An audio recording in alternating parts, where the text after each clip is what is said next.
Hello students, welcome to my channel. This is Roshan sir Max. चलिए बढ़िया students, एक नई वीडियो की शुरुआत हम करते हैं। बहुत ही क्रूशल वीडियो है सभी स्टूडेंट्स के लिए। 2025-26 के लिए ऑलरेडी आपके स्कूल्स रीओपन हो चुके हैं। आपके एक्सपेक्टेशंस क्या रहेंगे? सभी का एक्सपेक्टेशंस रहता है कि हम फर्स्ट डिवीजन में पास हो, हमको फर्स्ट रैंक आए, हम फर्स्ट क्लास में फर्स्ट रहे, हमेशा हमारे अच्छे मार्क्स रहे। इसके लिए आप की क्या प्लान है? आप प्लानिंग क्या करे हो? फिर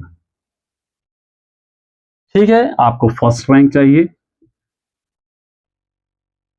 इस रैंक के लिए आप कितना हार्ड वर्क कर रहे हो, कितने घंटे आप पढ़ रहे हो, क्या स्ट्रेटेजी अपनाए हो, क्या करना पड़ेगा, उसके लिए थोड़ा सा डिस्कशन इस वीडियो में करेंगे। हो सकता है मुझसे भी आपको बहुत सारे एक्सपेक्टेशन हो और मैं भी आपका जरूर साथ दूंगा। आप मेरे साथ रहिए। आप सभी जानते हैं मैथमेटिक्स और तेलुगु के अलावा एग्जाम्स के दौरान मैं सभी सब्जेक्ट के इंपॉर्टेंट क्वेश्चंस अपलोड करता हूं, प्रीवियस क्वेश्चन पेपर्स भी अपलोड करता हूं, ताकि एक आइडिया मिल जाए आपको, एक एनालिसिस आप कर ले सकें। देखिए माय डियर स्टूडेंट्स, अभी 12 जून से हमारे एग्जाम्स हमारे एक स्कूल स्टार्ट हुए हैं। जून, जुलाई, अगस्त, सितंबर, अक्टूबर, नवंबर, दिसंबर, जनवरी, फरवरी, ये 10th क्लास स्टूडेंट्स के लिए। और इसके अंदर एक और महीना ऐड है, मार्च, ये 6 to 9th क्लास स्टूडेंट्स के लिए। 1 2 3 4 5 6 7 8 9 10 मंथ्स आपके पास टाइम है। और 10th क्लास के लिए सिर्फ 9 मंथ्स आपके पास टाइम है। इस 9 मंथ में आपको क्या ऐसा करना होगा जो एसएससी स्टूडेंट्स बोर्ड एग्जाम को जाना चाहते हैं, बोर्ड के लिए, इसके अंदर 90% या 98% या 95% आपको मार्क्स आ जाए। क्या आपको करना पड़ेगा? देखिए, हो सकता है आप 6 से लेकर 9 तक डल स्टूडेंट्स हो या एवरेज स्टूडेंट्स हो सकता है आप एवरेज होंगे या डल होंगे, लेकिन आप इस 10th में आकर इस डलनेस एवरेज स्टूडेंट्स को आप यहां पर आकर अपने आप को टॉप स्टूडेंट्स में ज्वाइन कर सकते हो। उसके लिए आपको थोड़ी सी मेहनत करना पड़ेगा, स्मार्टली मेहनत करना पड़ेगा। मेहनत तो गधा भी करता है, लेकिन गधा बहुत ज्यादा मेहनत करता है फिर भी गधा ही रहता है, क्योंकि स्मार्टली मेहनत नहीं करता। हमको इसी नहीं, स्मार्ट मेहनत, कम टाइम में ज्यादातर सिलेबस किस तरह कवर किया जाए, टॉपिक पे किस तरह हम पढ़े, उसके लिए देखिए सबसे पहले स्पेशली 10th क्लास स्टूडेंट्स को स्टार्टिंग से ही, आपको अभी से कह रहा हूं मैं, स्टार्टिंग से ही सेल्फ नोट्स पे आपको फोकस करना है। सेल्फ नोट्स आपको फोकस करना है। जब भी आपके क्लास में लेसन्स होंगे, या मैथमेटिक्स होगा, साइंस होगा, तेलुगु जो भी होगा, वहां पर आपको कुछ की पॉइंट्स होते हैं, वो पॉइंट्स को अंडरलाइन कर लेना और एक अलग नोट्स आप बनाकर उसके अंदर कॉपी कर लेना। पहले क्लास वर्क में रफली कॉपी कीजिए, घर को आकर उसको फेयर कॉपी कीजिए। ये अगर आप सेल्फ नोट्स अगर बनाएंगे तो आपको ये 9 मंथ में आपको 90 to 98% मार्क्स आराम से ला सकते हैं। लेकिन हमारी आदत क्या है? रेडीमेड मटेरियल पढ़ने की आदत है हमारी। कोई बना के दिए सो आंसर्स, या किसी वो बुक से, या किसी के नोट्स लिख लिए, वो चीजें पढ़ने से क्या होगा पता है आपको? FA1 के लिए अलग से याद करना, FA2 के लिए अलग से याद करना, FA3 के लिए अलग से याद करना, SA1 के लिए, मतलब जब भी एग्जाम है हर बार याद करते जाना। मतलब हम लोग जो रटते हैं आंसर, एग्जाम के हद तक ही याद रहते हैं, उसके बाद भूल जाते हैं। लेकिन अगर आप सेल्फ नोट्स अपने खुद के बनाएंगे तो क्या होगा? जब भी एग्जाम आएंगे एक बार उसको देख लेंगे तो सभी चीजें आपके दिमाग में आएंगी। तो इन नोट्स बनाने से पहले आपको क्लास में लेसन पर कंसंट्रेट करना होगा। लेसन अच्छी तरह आपको समझना होगा। जो भी डाउट्स है अपने टीचर से क्लियर करना होगा, या अपने जो भी आपके क्लास में क्लेवर आते हैं उनसे क्लियर करना। देखिए एक छोटी सी मिसाल आपको देता हूं मैं।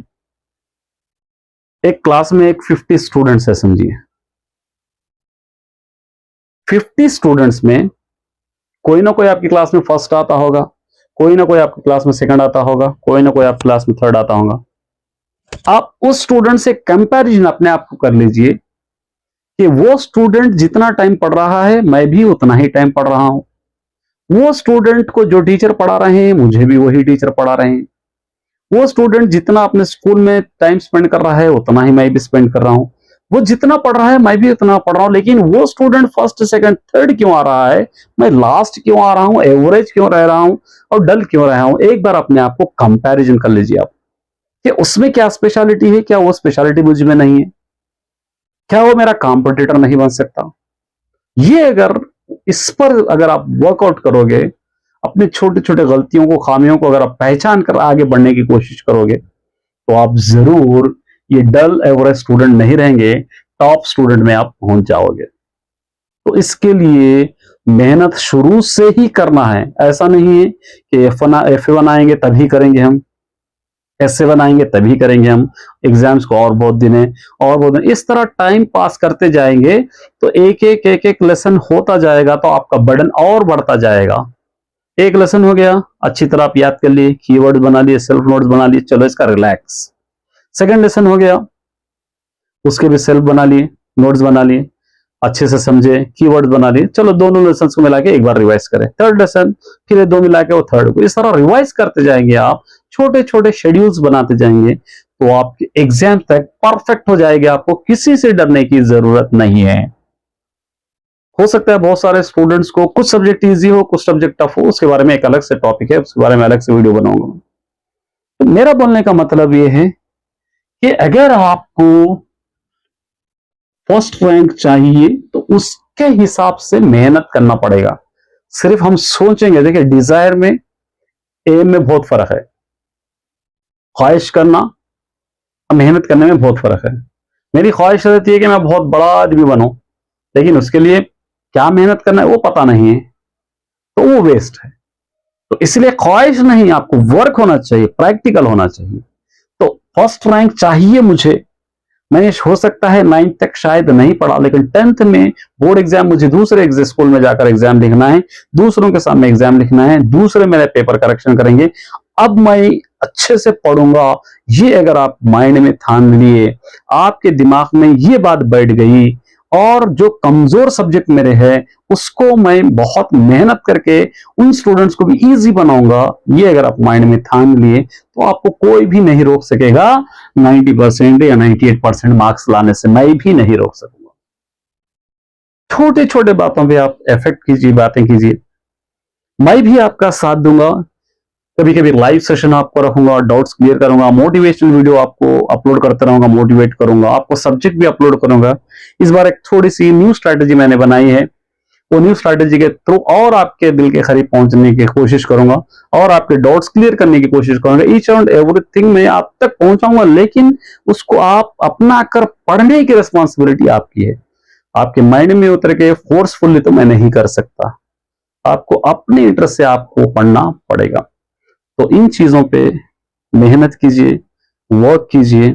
हो सकता है कल आपका ही पेपर इजी जाए, आप हो सकता है कल अपनी क्लास में आप ही फर्स्ट आए। एक कॉम्पिटिटर बनना चाहिए आपको, लूजर नहीं, एक कॉम्पिटिटर आपको बनना चाहिए और आपको एक रेंजर बनकर उभरना चाहिए।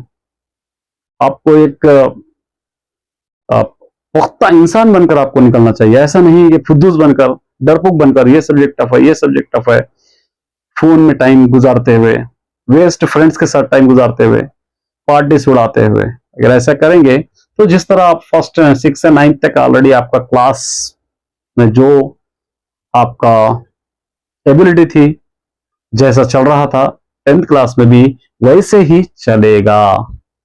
बोर्ड एग्जाम 10 में 9th में फिर कहीं ना कहीं मार्क्स आपको डालकर, कैसे न कैसे आपको टीचर मार्क्स डालकर आपको पास कर दिए होंगे। लेकिन 10th क्लास तो ऐसा नहीं है, आपको बाहर एग्जाम लिखना पड़ेगा, आपका पेपर बाहर जाएगा, आप क्या लिखें आपको खुद पता नहीं चलेगा, क्योंकि आप स्कूल में जब एग्जाम लिखते हैं तो आपके टीचर पेपर देंगे तो आपको पता चलेगा कि ये एग्जाम आंसर ला लिखा हूं, गलत लिखा हूं, ये गलत लिखा हूं, देख सकते हैं। लेकिन बोर्ड एग्जाम में ये फैसिलिटी आपके पास नहीं रहेगी। उसके लिए बोर्ड के एग्जाम्स को 9 मंथ ऐसी मेहनत कीजिए आप कि कोई आपको ये नहीं कह सके कि स्टूडेंट्स मेहनत करता है, स्टूडेंट मार्क्स नहीं ला सकता, ये स्टूडेंट नहीं मेहनत कर सकता, ये नहीं आपको लाना चाहिए। क्योंकि आप खुद चाहते हैं कि मुझे फर्स्ट रैंक आए, 90% मार्क्स आए, मैं एक अच्छा फ्यूचर सेट करूं, मेरे माँ बाप मेरे लिए मेहनत करते हैं, मेरे टीचर मुझसे एक्सपेक्टेशन रखते हैं, बहुत सारे रहते हैं। खैर इसके लिए बहुत सारे वीडियोस पड़े हुए हैं, उसके बारे में अलग से डिस्कशन करेंगे। ये कुछ बातें थे समझना। All the best my dear student.